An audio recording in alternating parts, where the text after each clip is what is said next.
awadi chingo JK yokupama je wali owangudde nabagamba omulalo agenda kwetera Bebe Cool ebizibu Nampijja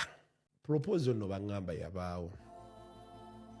emikolo gisembedde essaawa yonna Florence Nampijja ebyedala congratulations yo proposal yaggwa era nga essaawa yonna emikolo omwandi giraba kati nno waliwo ne bwino Alien Skin naye mwina maaso wabula ani ddala omusajja eyatutte omukyalo oyo ayitibwa Florence Nampijja bino byonna gyabadde ayise byondi mu kubanga nkulaga ebyeddala sooka owulize kasuku kusaba like nga Team Florence Nampijja musembere omusajja bannaye yani kasuku kabyogere bya Alien Skin byongedde otabuka maaso awo nabyo ebyo biyimba byammwe bye muyimbe bye byekigwagwa nabagamba ngali nakwata sente z'abantu n'agaana okuyimba n'azibba yo songs tezisuka na mizigo wosula ozandi muyimbi ozanyira kamilioni akuba Kongo nawadde ndi eyo omwana nampa bwino nangamba yali yasaba liivu nga bajapuluvinga kati bwe bajapuluvinga ate naateekamu ne medical leave nga medical leave teraga ddi lwanadda kwega ndowooza nga alinamu issues ze ayagala kgenda ajjanjabwe oba loboozi baŋŋamba yabaawo naye si mu ngeri eyaffe gyetumanyi so ne tukusanyukirako nnyo njagala nnyo I love that she loves to keep her stuff private and in wanting to keep the stuff private fe abanoonya amawulire tusobola gaana ganoonya kati nawulidde mbu the proposal happened but I'm not so sure naye ate yagimpadde kyaliiwe but that's not why she left so when she asks for medical leave I think the questions were so many waki kino alimba oba kiki oba kino oba kiri so omukyala n'awulira naga nti ate nze ayagala okugenda okunzijanjaba ate bataddewo embeera nti nnimba waki nsaba liivu kati waki nkola bwe nti sima babosi be mubaali bamugamba sima balina bye baali bawulidde oba byali biki omukyala n'agamba maani n'emyaka giigi eno 10 oluusi you feel sorry for people ebino byatuuka ku Uncle Patrico baava mu kalulu nga bamaze okukamukuba ate olowooza CBS yali eyagala omuzza amangu ago okwegayirira okwali awo okumanyi nga bano bonna bakyaliibe Abe Mukiibi Sendi beegayirira management omusajja akomewo akole esimu zaavuga mbu paka Lubaga agana omusajja affe mumukoze mutya era okumaliriza nga ndowooza baga kamalegga but I think the whole experience gye yayitamu awo n'agamba I think when the opportunity came for him to vamush n'agamba kampitemu oba ebyo ebintu bibeerawo nnyo naddala sijja kwogerera businesses ndala but oluusi ngamba nina mukwano gwange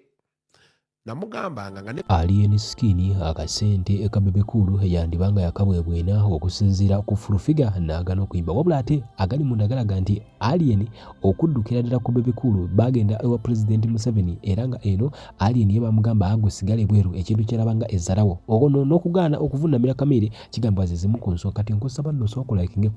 kati Bebe Cool yatabuse ne Alien Skin tebakyagatta tebakyewuli sibula yogere nnyo nti yabategeera boddu kato ita wokoma funa wokoma kati Bebe ne Alien tebakyagatta ne mumpakani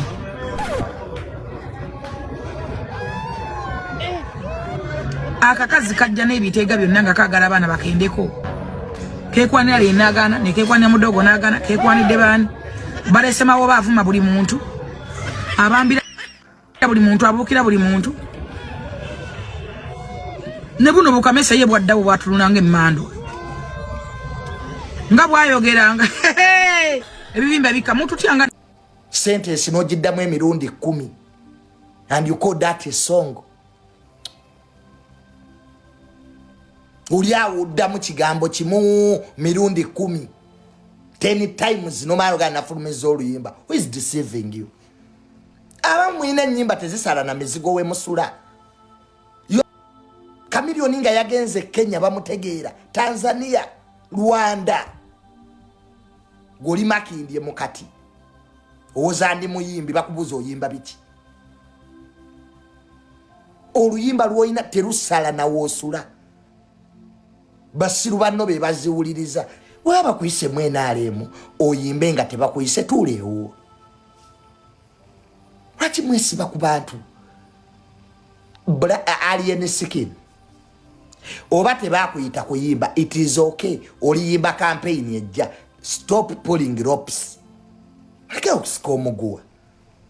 Banange tebampise kulale, weba kuyita okole ki? Abantu mwaba besibyeko.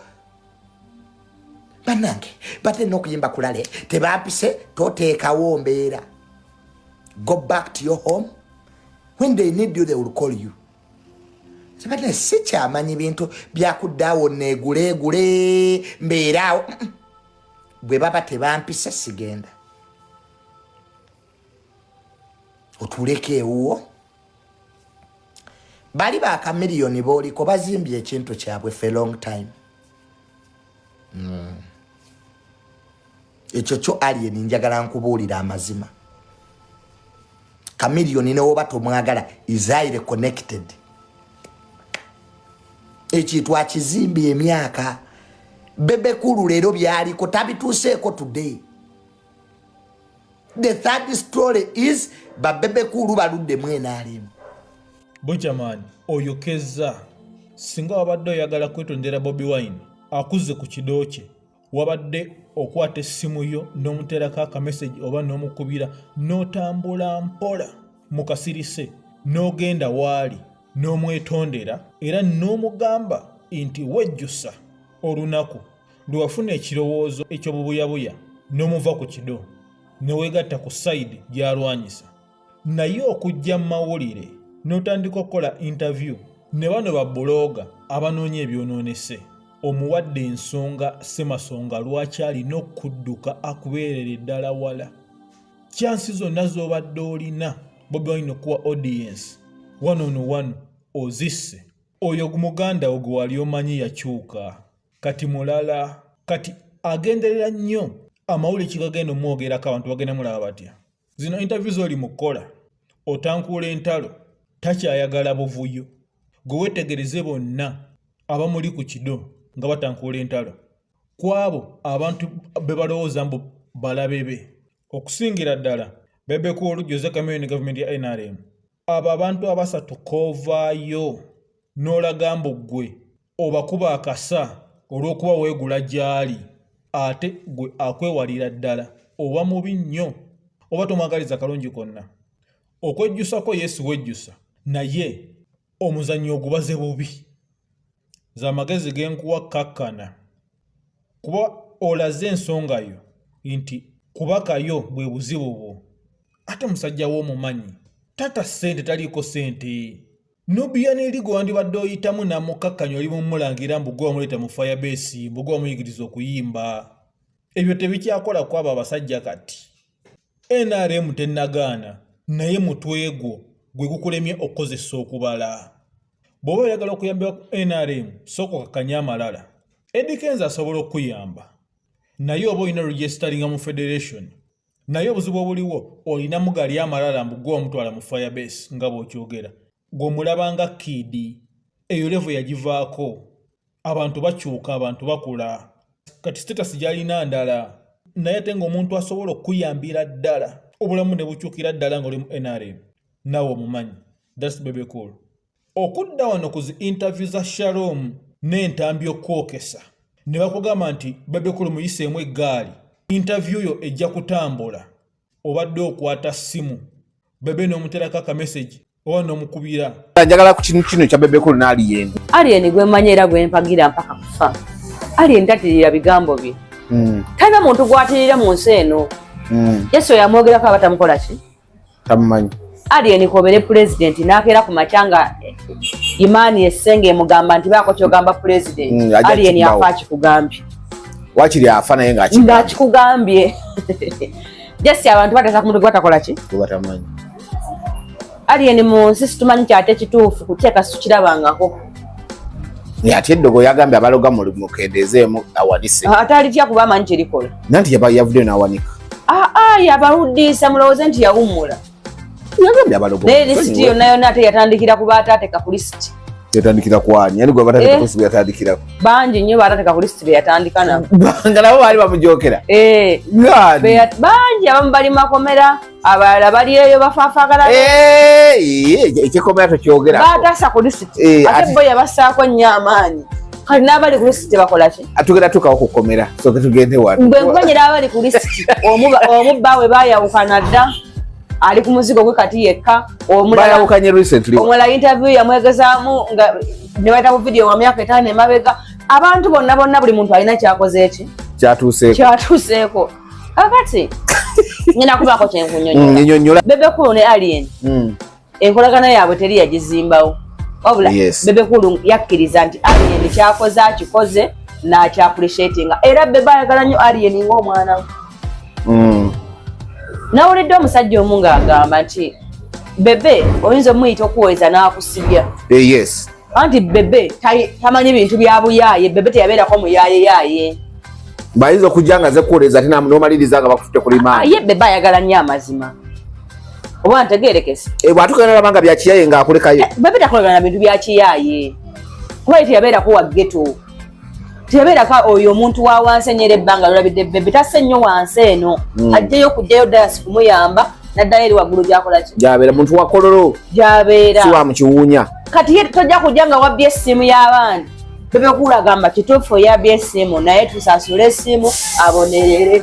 ebintu ebyo ekisulu mubirekere awo okitegedde ye rasita tajja kugamba mukanfe naawe kubanga omwana yabbye essimu Bebe Cool afene yabbye oyo si ye Bebe Cool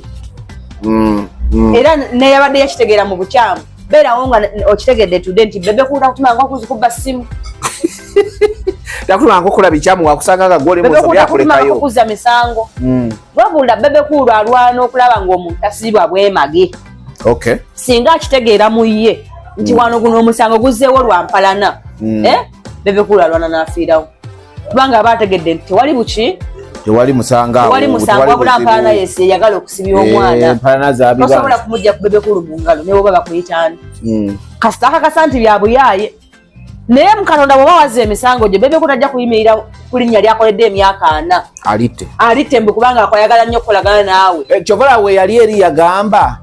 ono mumuleke bantu be baateeka ku lisiti mubamanyi kwaliko mannya malala si Alien anti ye agoberera kituufu ye Bebe Cool tawe nedda